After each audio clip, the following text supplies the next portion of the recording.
Shalom, salam sejahtera buat kita semua. Perkenalkan, nama saya Leonardo Saragi dengan NIM C020027. Pada video kali ini, saya akan mempresentasikan tentang penentuan harga pokok sampingan.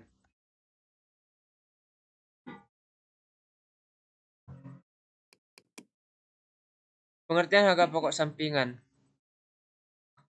Produk sampingan adalah produk yang dihasilkan dari proses produk bersama, tetapi produk ini nilainya relatif lebih rendah dibanding produk utama.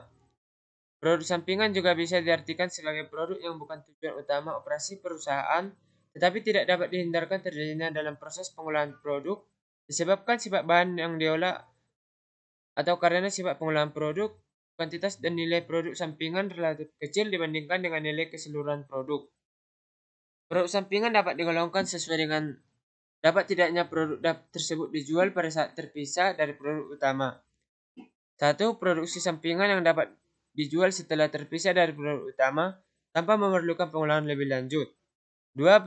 Produk sampingan yang memerlukan proses pengolahan lebih lanjut setelah terpisah dari produk utama. Karakteristik akuntansi harga pokok produk sampingan. Yang pertama, karakteristik produk sampingan. 1. Dihasilkan bersama dengan produk utama dalam satu proses atau serangkaian proses tanpa dimaksudkan untuk membuat produk ini.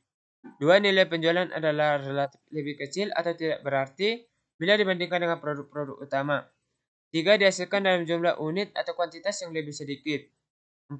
Kadang-kadang memerlukan pengolahan lebih lanjut dan pembungkusan. 5. Produk ini tidak dapat dihasilkan tanpa memproduksi produk-produk utama. Akuntansi produk sampingan.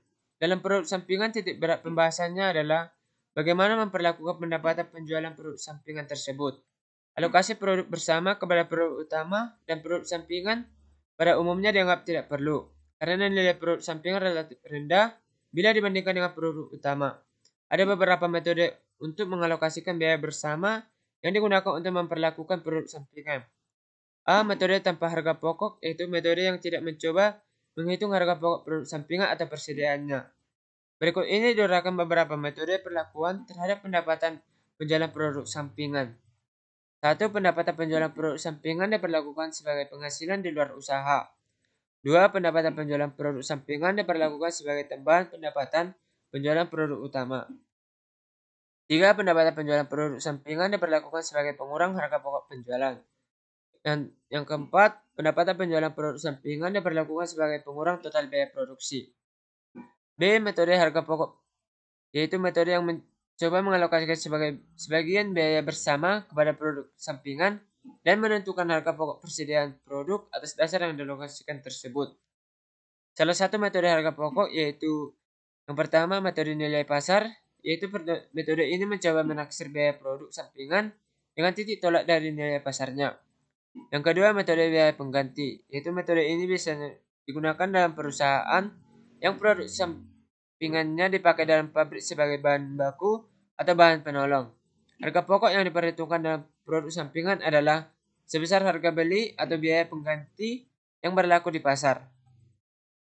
Kesimpulannya, produk sampingan adalah produk yang dihasilkan dalam proses produk bersama, tetapi produk ini nilainya relatif lebih rendah dibanding produk utama. Ada beberapa metode untuk mengalokasikan biaya bersama yang digunakan untuk memperlakukan produk sampingan, yaitu metode tanpa harga pokok dan metode harga pokok. Salah satu metode harga pokok yaitu metode nilai pasar dan metode biaya pengganti. Baiklah, cukup sekian yang dapat saya sampaikan. Maaf kata jika ada yang salah. Akhir kata saya ucapkan sekian dan terima kasih. Selamat pagi.